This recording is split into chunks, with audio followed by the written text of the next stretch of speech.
And welcome everybody to round 14 of Grand Prix Providence. Here we are, Grand Prix Providence, the Legacy Grand Prix. On the left we're going to have Brian Eleyet. On the right we have Kevin Garosshen. In the booth is myself, Ray Punzalan, and of course Rashad Miller. No, I'm leaving. Bye. Thank you everyone. Wait, I'm back.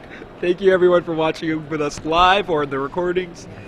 It's been a nice, eventful day. This matchup right now, we're not sure who's who, but we're going to get Merfolk against Hivemind.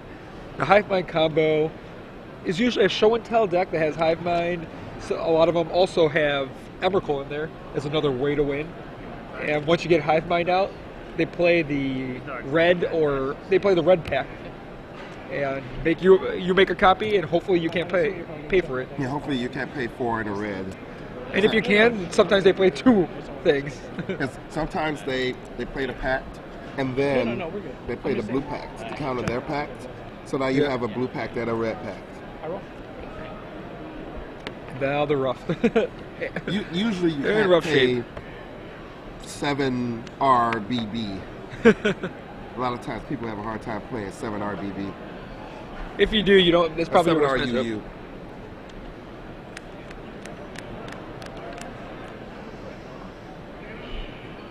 We had someone stop by earlier with a copy of this deck. He was X into at the time, so this deck, there's a couple guys being able to fight through this field with it. So on the Kevin is playing Merfolk, it looks like. Yeah, on the right I saw a Grimon on it. Definitely not a Merfolk card. Definitely seems like a card that wants to play a Hivemind as early as possible.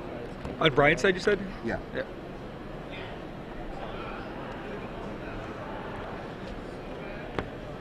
When Grim Monolith was unbanned, the hype for that card was huge, and we haven't seen too much of it. It showed up in some Metalworker decks, showed up in, I guess now, in this Hivemind deck. I'm not sure what else, but at first everyone's like, this card's going to be just so awesome in the format. When Grim Monolith is really good, those when you can get to 3 mana and cast something ridiculous, like a Metalworker. I mean, now the Metalworker's back. You can play a Metalworker, but Metalworker is so fragile. It's fragile. All right. It's fragile. Does Mr. David Williams want to join us in the booth for this matchup? Sure you do. So we have David Williams joining us here. Special guest. We're about David to watch Williams. Hivemind against Merfolk. All right, great. 2 decks I know nothing about. Well, you know what Hivemind does. Yeah, right? yeah. You know the combo. Seems like a deck you'd Pact play. of the Titan. Seems like a deck you'd get convinced into playing. Yeah, if it was Hivemind costs 4. If Hivemind costs 3, right? Doesn't it cost 6? It does cost 3 in this. They're playing show and It tell. costs 6, but you just show and tell it to play. I'd rather just put an Emrakul to play it that's and win the game, but that's you know. Too. But you can only play 4 Emrakuls, right? Yeah, I guess you play. Oh, it plays them both. That's pretty sweet. Does it play show and tells too? Oh, So what wow, did you end up that's playing this expensive. weekend? See, now you're in. You want a list? Yeah, I can get you a list. I played Stoneforge Mystic standard deck. Oh, Stoneblade. Same deck Pat Chapin and Efro played, and I couldn't beat Choke. I went 6-2-1. My 2 losses and my draw were all over to Zoo, and they all played a Choke. It's kind of surprising that Choke hasn't been that popular. You know, I should have actually been able to handle it, but every time I got caught without a Force of Will or with a Force of Will no blue card, and it resolved. I actually beat it one time. You shouldn't always lose to it. I mean, I have planes, I have Mishra Factories, and I was able to get a sort of feast and famine on a guy and just untap all my lands and win through it one game, but it's not easy. So can we find out what we're waiting for? Yes, the judge will. I think that might be a judge call right now. So Brian or Kevin, who's on the which deck? Hivemind is on the left, so Hivemind on Brian, and Kevin was Merfolk. Merfolk, so it's probably a good matchup for Merfolk. Yeah, lots of counters, disruption, and quick threats. You know, that's what you need. So how much testing you do for this event? Stone, nothing. You asked around what the best deck was. You're like, all right. You know, I relied on Efro. Let's see, we got what is that? Wasteland Ether Vial. Does he not have an island, or is he just bluffing? It's not usually good to bluff that. I mean, you want to save that and try to catch him with the pants down. I think he doesn't have another land in his hand. Brian, I don't know has if the Force of Will too. I don't know if Ether Vial's by itself quick enough against a combo deck, but I see a Show and Tell and an Ancient Tomb. I don't think it looks good for the Merfolk deck, but I don't think you could daze off Wasteland. I don't think he has a good thing to show and tell him to play. Though. Yeah, but I couldn't really test for this event. I just had a daughter, and I've been playing a lot of poker. World Series of Poker starts next week, so I just kind of mainly came for the good times. I knew that I didn't have high expectations. So we got a Ether Vial against what looks like second turn show and tell with Force of Will backup. That's good, and no land. This is going to be look at that daze in his hand. Nice daze. Daze can't. I don't really agree with that keep. I mean, I guess if he didn't know what his opponent was playing, there's a lot of power in Ether Vial, but the decks nowadays are so good that Ether Vial alone is not going to get it done. I mean, I think the good part about Ether Vial is while you're bombarding them with other threats, you can also Ether Vial out guys. I mean, if you're going to sit and do nothing and one spell a turn through Ether Vial, you're not really on the level of everybody else in Legacy. Does he maybe have a counter in his hand?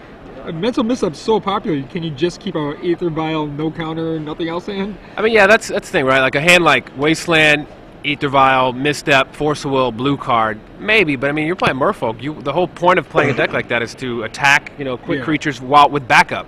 You're not playing a control deck. So, and if you have that hand, you don't have any guys for your Ether Vial anyway. So I don't like this keep at all. Ooh, there's another ponder after the shuffle, so we're going to see some new cards. Brian's digging for. Oh, I guess maybe he shuffled that Ancient Tomb away, or he doesn't have anything to put into play with the show and tell. Nothing to put into play yet. He doesn't have. He's looking for a show and tell target. Well, on top, he's going to get a Brainstorm and a fetch land. I see a Pact of the Titan, a show and tell, Force of Will. What is that land? City of Traders, or what is that land? Yeah, City of Traders. City of Traders and Grim Monolith. So yeah, he does nothing to put in play. That's why I'm not a big fan of decks like that. Like, he's just sitting here, Right now, he should capitalize on this Merfolk deck doing nothing, and he's not. Deck manipulation's all right, but I like to just shut the door and win the game. We have to think he's gonna. He's not gonna shuffle. He's gonna take the Brainstorm. Keeps the Brainstorm. Wow, that's weird. And he knows his next two cards. So if he waits a turn to Brainstorm, he'll draw one, and he'll know the top card. He can see two below. Well, I think his next card is a fetch land. Oh, that's beautiful. Then if it's a fetch land, then that's what you want. Right, so second land, and it was our Jitte. Another kind of useless card right now against the combo deck. We're decorating the board so that as soon as we get a guy, we're ready for him. Although, I mean, I guess he has to figure most people in this format are playing like Merfolk, Stoneforge Mystic type decks, and Jitte and Wasteland are powerful against the Stoneforge Mystic deck. The Wasteland is. The Jitte is good against Merfolk. It's got an Ether Vial. Sounds like you need some better friends to scout and let him know what he's up against each round. You have a couple friends walking around, you'd easily know he was. One of the things I do when I make day two of an event like this, though, is when my round is over, I just peruse the tables of people with the same record as me and kind of make a mental note of, like, I look at someone's face, I'm like, okay, the guy in the purple shirt is on Dredge, the guy in, like, the green hat is on Merfolk, just in case I get matched up against them. I mean, it's good to know. Ether Vial gets a Lord of Atlantis to play, and Jitte gets equipped. No, the thing is, the Jitte I said was kind of useless, but I mean, it's going to speed up his clock a couple turns if the guy can't find anything with show and tell, because that +2/+2, really hits hard. He can hit for, isn't it a counter for +2/+2, right? So he can hit for 6 next turn and 6 the turn after. So all it takes is 2 and then 3 6s and he's dead. So Brian's going to look at some fresh cards here. He's hoping to find some sort of threat before it's too late. And now that Daze is online, which is, if he's smart and plays City of Traders, he'll be able to not worry about Daze. If not, he'll have to Force a Will it. I think this is going to be an end of turn Brainstorm. Yeah, most likely. He wanted new cards there. So I think the only cards he's really looking for is either 1 Emrakul, most of them are playing, and 4 Hive Minds. So there's 5 cards he's looking to hit here.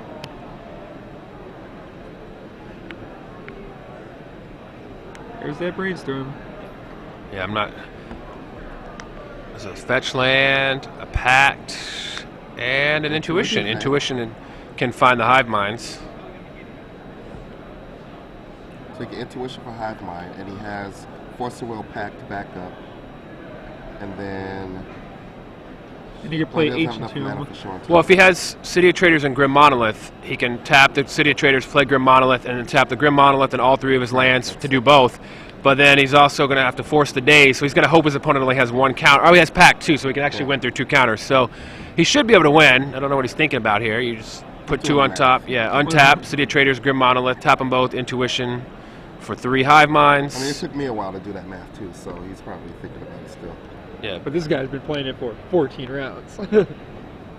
like, yep, this is easy. I would have maybe kept the fetch land over the island just in case you end up needing it, because you're going to intuition and shuffle your deck. So if that's exactly what he has, it should be pretty easy to win right here.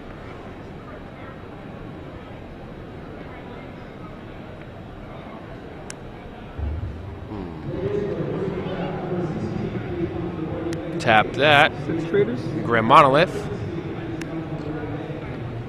Now He's getting excited, you could tell.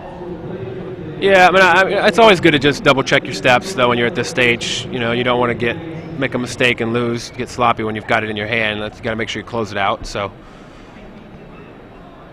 he's got the red pact in his hand, right? The pact of the giants or whatever. So he should be what? Ooh, I think he's going to end the turn intuition. That's just, I don't know about that. To be fair, he has time. Yeah, I mean, there is no rush, but you're giving your opponent a chance to draw one more, another counter of some sort. Whereas if you do it the way I suggested, you've got double counter backup. You beat Daze and Force of Will. So if he has Daze and double Force of Will, which I don't think it's possible because he only had 4 cards in his hand, so that's not enough to be able to do both. I don't know why he passed the turn. I mean, with 4 cards, it's impossible. He probably just overthought that. I mean, because 4 cards, his only combination is double Force of Will or 1 Force of Will and a Daze. Right. So if you have a pact and a Force of your own, did he have another blue card to discard to his own Force? Maybe that was it. His hand is... if you were going to pass the turn, why didn't he play his Ancient Tomb either? So he could get another land next turn. He doesn't, I don't think he... Well, if he's going to win next turn, even if he doesn't have the yeah. Ancient Tomb, but even if he does, because if you're effectively winning next turn, it's better to take the 2 damage next turn now. You can tap your city before it dies. Yeah. But... Eleyet. Yeah, he doesn't have a blue card to throw to his Force of Will because he has Intuition, the Pact, the Force of Will. Yeah, he doesn't. He didn't actually have double counter backup. Wow, he's using the Regery to tap the Grand Monolith. Yeah, that's why I wasn't a fan of that play. He's not going to use the Monolith mana?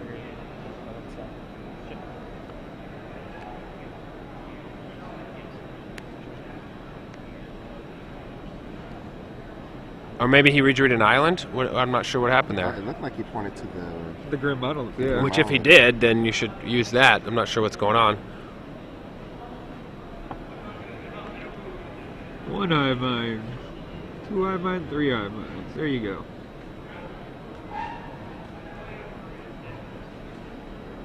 So what do you think is going through Kevin's mind right now? Why did I keep this hand? I mean, he's not in horrible shape. Yeah, I mean, he just got fortunate his opponent didn't have anything to put into play with the show and tell, and then his opponent decided to wait a few turns. I mean, he could have just been dead.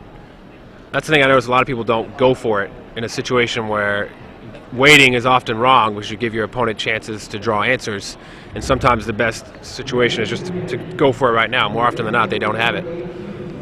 Oh, that was at the end. Was that at the end of the turn, or what just happened? Oh, he drew a card off of the Silver Girl Adept. Okay. Alright, and... So now he can double counter because he drew a blue card for his Force. So tap that city, then play an island. Or in response to the trigger, you can tap it either way. There's 3 mana. Show and tell. Now he doesn't have to worry about days. He's got the mana to back it up.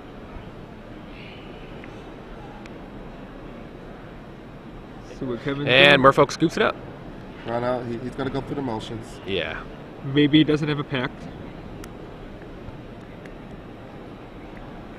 And we've got Force of Will and Blue Pact.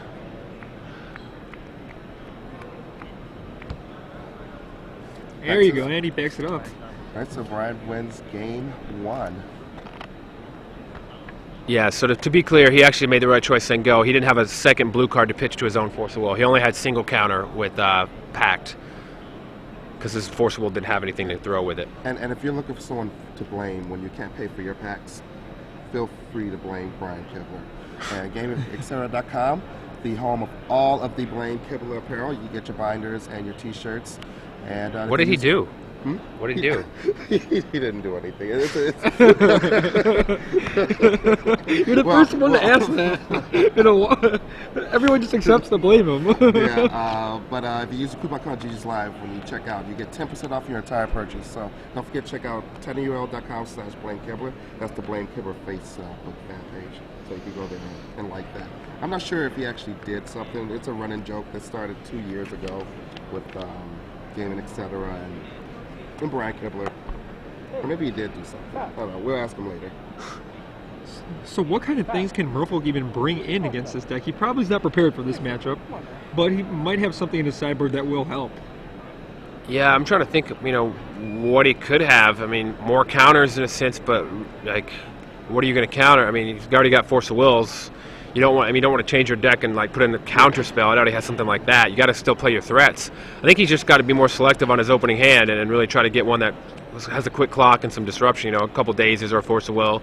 Yeah, anything to slow down, just to buy you a turn. I think an average hand from Merfolk would have beaten that hand. Yeah, I think that hand would have died. Brian's hand.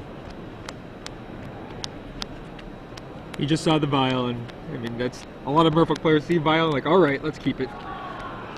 That's exactly what we want to see. He's taking out his Jittes, which is fine. Yeah, they don't do anything, so might as well find something a little bit better than Jitte.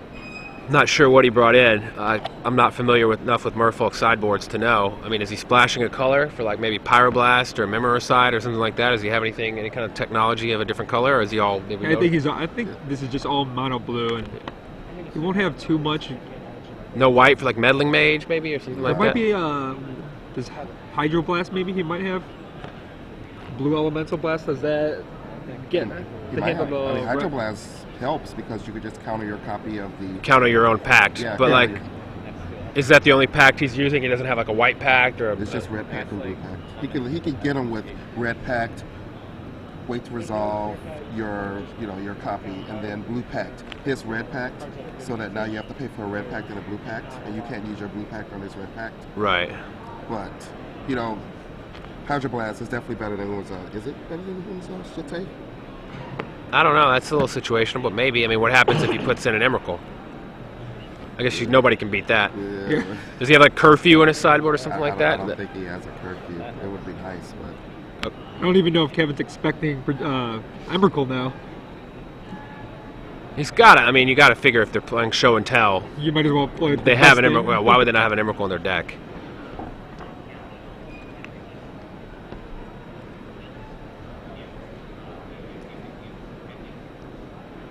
Maybe Spell Pierce. Yeah, Spell Pierce would definitely help. I mean, you go pretty much get a guy out and Spell Pierce anything you can, even a Brainstorm. Just slow down his selection and his card draw.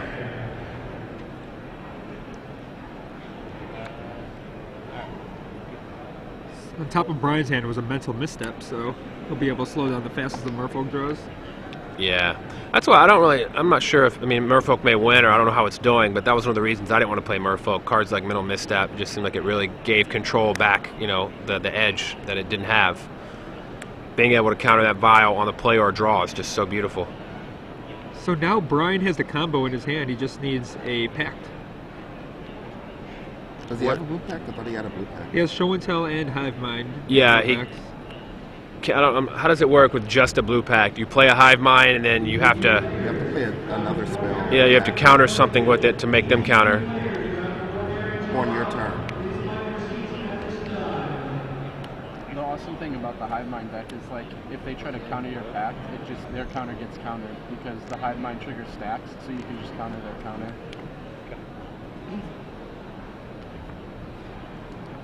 Force of Will drawn. So we're still looking for something to make them die to our Hive Mind. This seems like a 3-card combo. Yeah, you need the Show and Tell and the Hive Mind, and something to Hive Mind. If all those Hive Minds were just Emrakuls, this would have been better. Yeah, there's something. Does this have sneak attack then? I guess it doesn't. It doesn't. I've seen some show and tell sneak attack decks that look sweet. Attack Hive Mind. Right, that's what I'm saying. If you're only playing one Emrakul, that's why I've seen these red blue show and tell sneak attack. I like those a lot better. That's pretty sweet. So this is a draw I can get behind here. He's got some fast guys, and got a guy. He's got a lord. He's got counter spells. He's in it. What is this hand? A couple of lords, a vial. Is that 3 Lord of Atlantis? Looks like 3 Lord of Atlantis. It's a better. This is a better plan. Get as aggressive as possible. 3 Lords Vial and a Kira glass spinner. I guess that's what he brought in, if they weren't already made. Just another vial.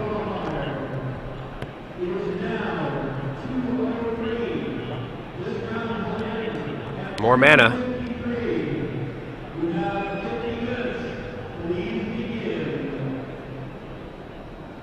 We go Ancient Tomb.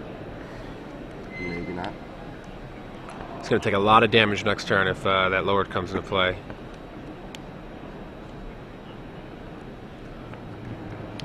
I think he's adding up the amount of damage he could take. Yeah, he's going to probably have to force a will this Lord just to buy him some more time.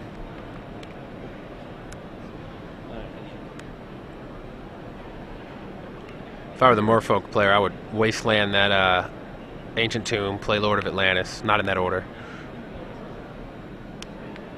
I doubt he has days, but just in case. Alright, so he floats 3 mana, it takes 2 damage. It's going to be Brian down to 16. They're down to 14. Oh, he has an Oh, intuition 14. in his hand. Oh, well, that's a lot different. Missed that one.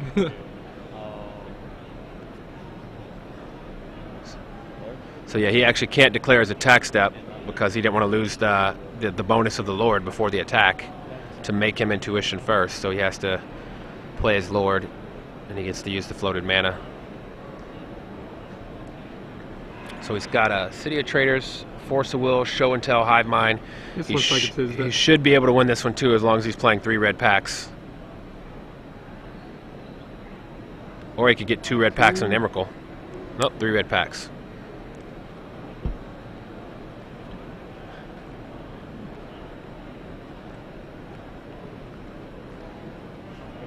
I would have got an Emrakul for style.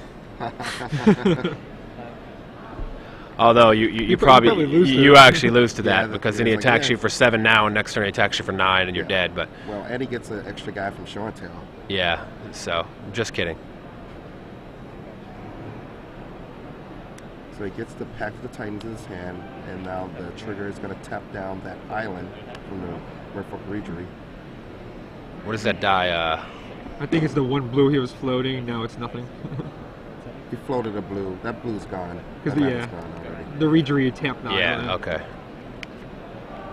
Oh, and another counter. Here we go. Look Look how fast he got so happy. He's like, this game's over. Show and Tell. God, that would be sweet if there was just something sick he could put into play to just counter this. Hive Mind versus... He just doesn't. He's yeah, like, you know what? I'm not I even don't gonna even need show to turn it you. over. You don't get to see what I show. Still had all these counter spells. Congratulations, Brian Eleyet, for advancing even further with his Hive Mind combo deck. It'd be nice to see Hive Mind do well in this What are these tournament. players' records, or what were they? 3 losses. So they're 33 points, so 11 and 2. 11 and 2. So 11 and 2 Brian is now 12 and 2. So Oh, he no, has a no, chance yeah, to 12 and make- 2, yeah. He has a chance of making top 8. 12 and 2. So yeah, he if he wins, I think he's in. He might be able to draw in, but you know his deck looks good. He crushed that Merfolk deck. So if it plays out like that, he's well positioned in this tournament. I don't know is Merfolk, how bad of a matchup is it? It didn't seem that bad for him. No, I mean it didn't seem bad at all. He like you said, it's a 3-card combo, but he seemed to have all the pieces, lots of intuition, brainstorm, lots of selection to find it. Maybe it's just a turn faster than Merfolk, because Merfolk right there could have attacked for 7, put him to 7. Yeah, Merfolk would have killed him next turn. So it looks like it might be a little bit faster. It really did seem Brian Elliot's opening hands were just really strong too. He was just missing one piece when it's a three pieces Yeah. needed. So how long has it been since you've been on GG's Live? Has it been Gen Con? I think Have we gotten you in the feature match in between then and now? You know, I've been feature matched, but I don't think I was under the camera. Yesterday I was not under the camera. Last few events not under the camera. So. We don't pick who goes under the camera. Yeah, no, So I don't we mind. I actually like it better anyway, just because it's a little less pressure. You know, I feel a little pressure when everybody's watching. A little bit. I think you were the very first Magic Pro to be on GG's Live at Gen We're gonna move them Con. up. The Yeah, very you first guys were one. just starting. Yeah, I we think it was just started. It was Yeah. played vintage. I beat the crap out of some guy. That was nice. But that My ingot chewers. I remember I had ingot chewers, and he had all this like mana disruption of vintage, and I